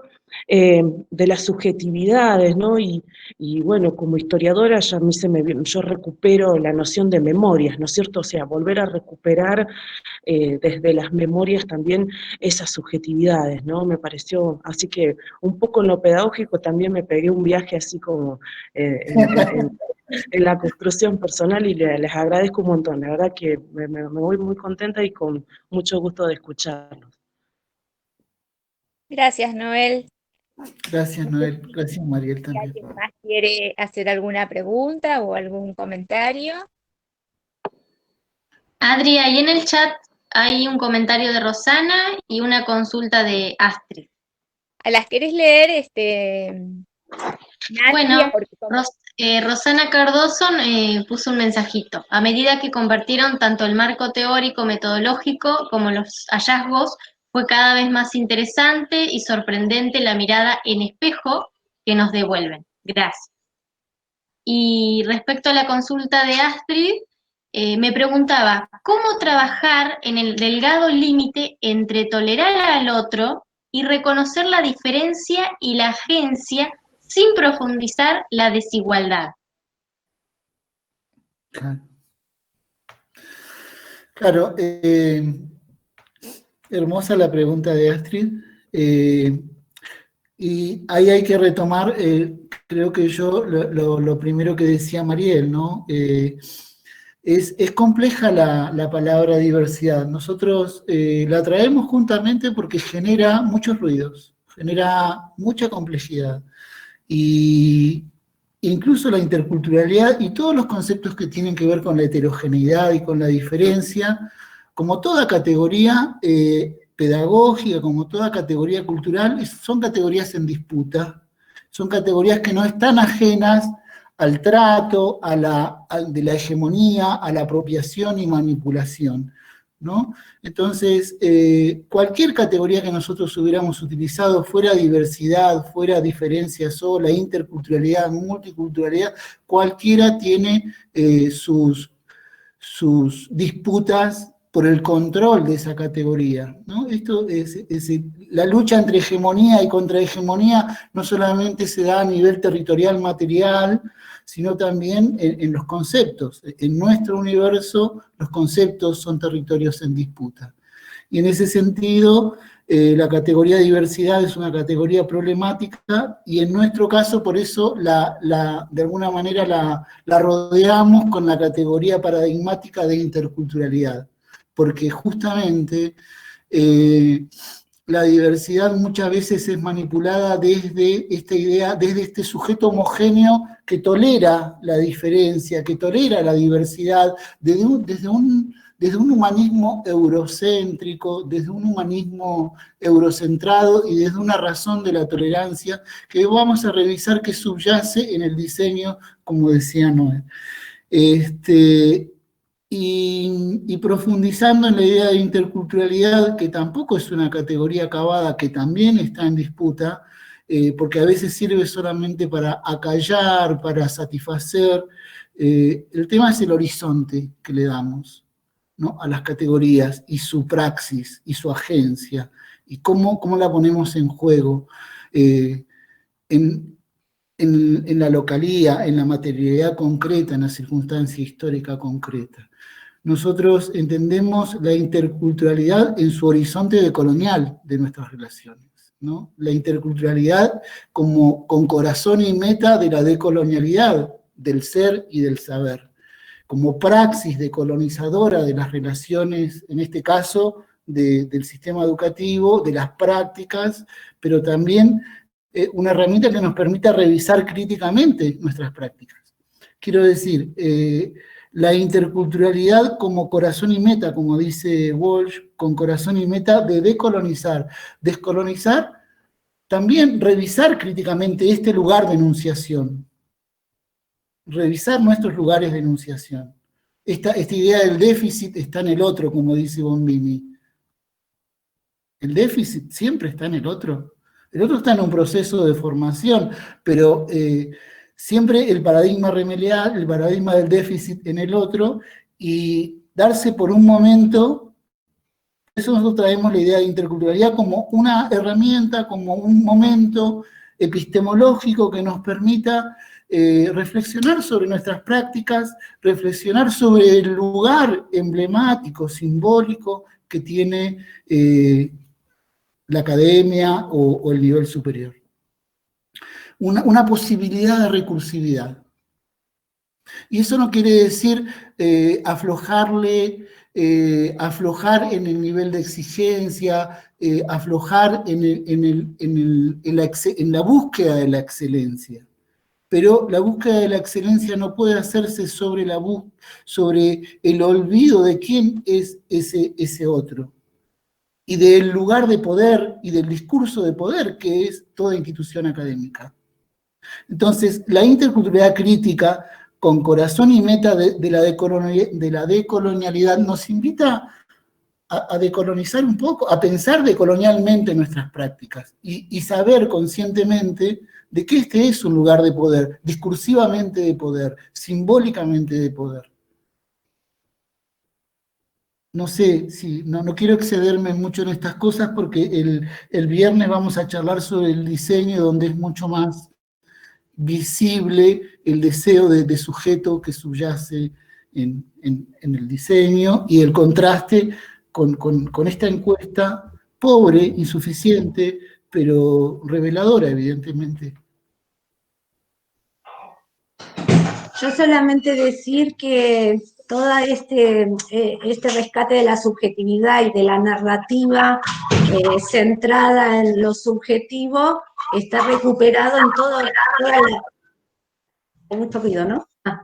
Está recuperado en toda esta perspectiva de narraciones y relatos pedagógicos, ¿no? Que nos posibilita la mirada reflexiva, la mirada inclusive autobiográfica, de trayectorias. Esto yo creo, yo lo charlaba con pares y para mí eso es parte de la escritura académica nuestra, pedagógica. Hay docentes que no la ubican como escritura académica, justamente porque se aparta, porque hace entrar la subjetividad. Adri, ¿puedo hacer un comentario? Tenés silenciado el micrófono, Adri.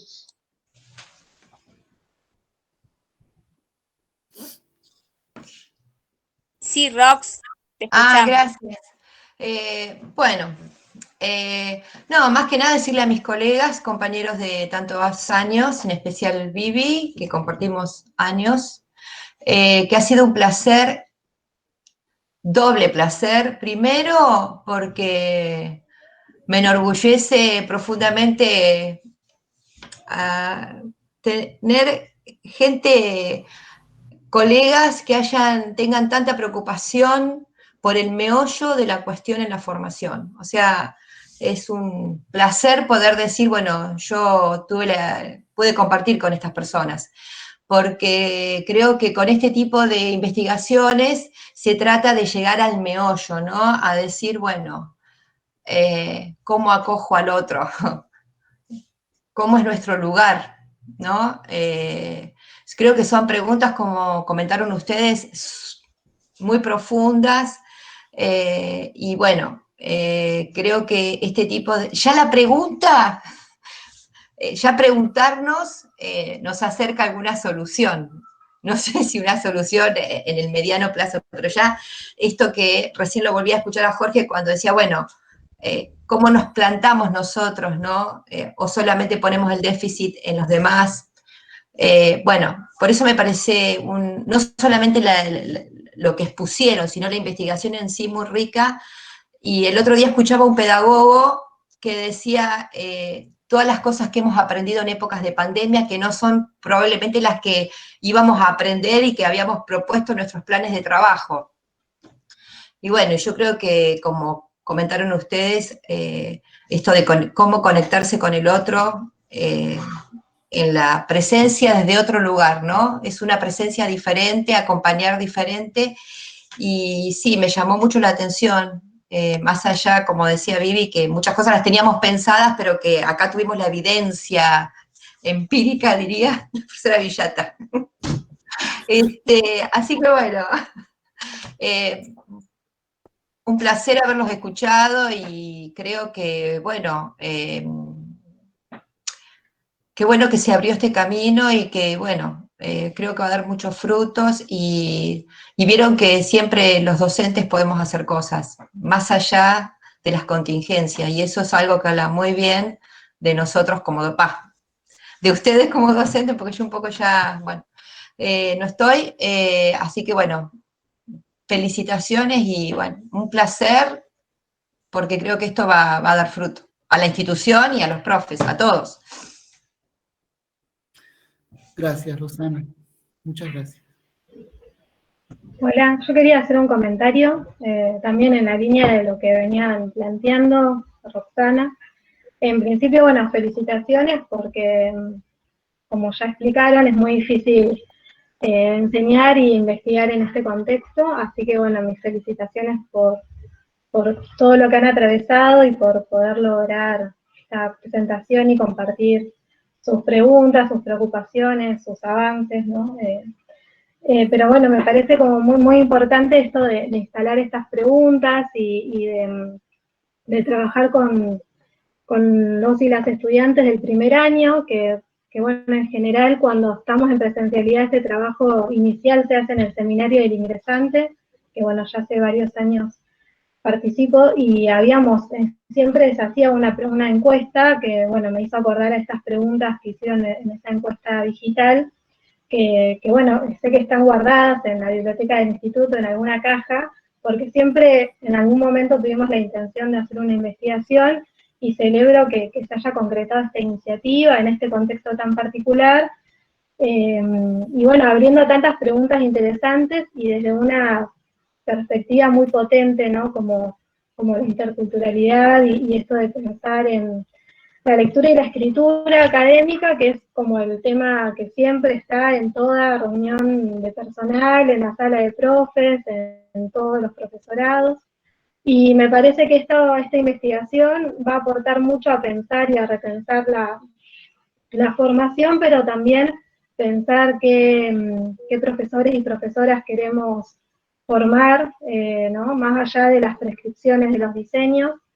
Y creo que va a aportar mucho en un futuro a mejorar las prácticas cotidianas que se realizan en las escuelas primarias y secundarias.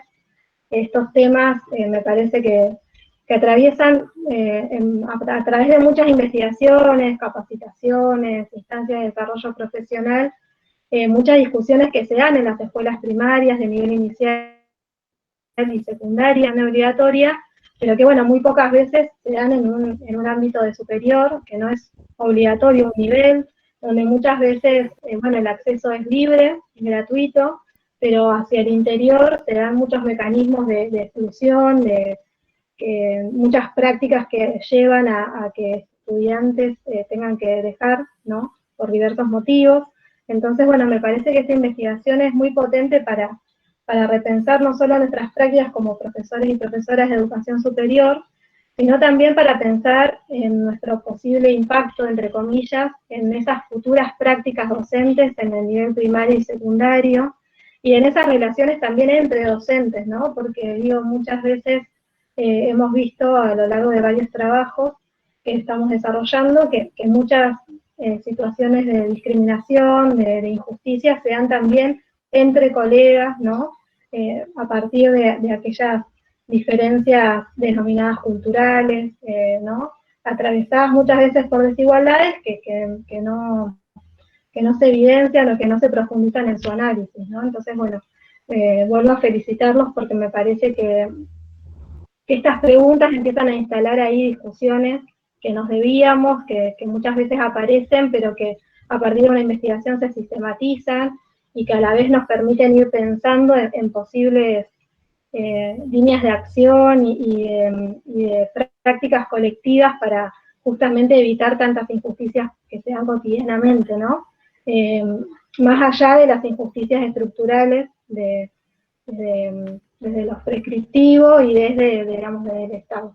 Así que bueno, celebro esto y por supuesto el viernes que viene espero con ansias el intercambio sobre el modelo que está ahí en el diseño y qué concepciones de sujeto aparecen, ¿no? Donde muchas veces también hay mucho discurso políticamente correcto y nos olvidamos de la capacidad de agencia y del reconocimiento de cada uno y de los otros y de las otras.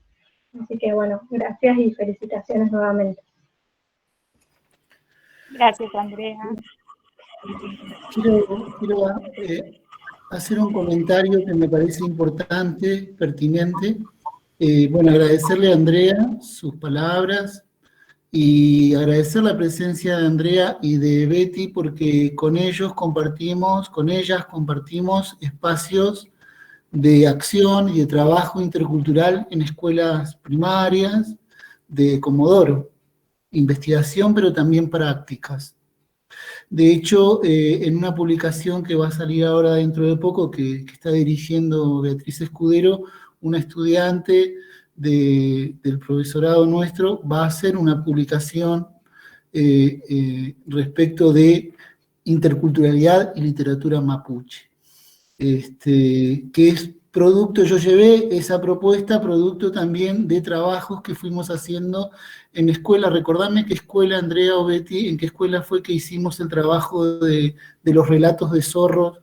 En la escuela, fue un proyecto con la escuela 155, 154, 183 y 211. Sí, fueron unas jornadas de trabajo intercultural. Gracias, Andrea. Lo que quiero decir con esto, más allá de hacerle un reconocimiento a Andrea y a Betty por estar acá y por ser parte, de que, bueno, el trabajo académico, científico, investigativo, el giro de los paradigmas, no lo hace un equipo de investigación en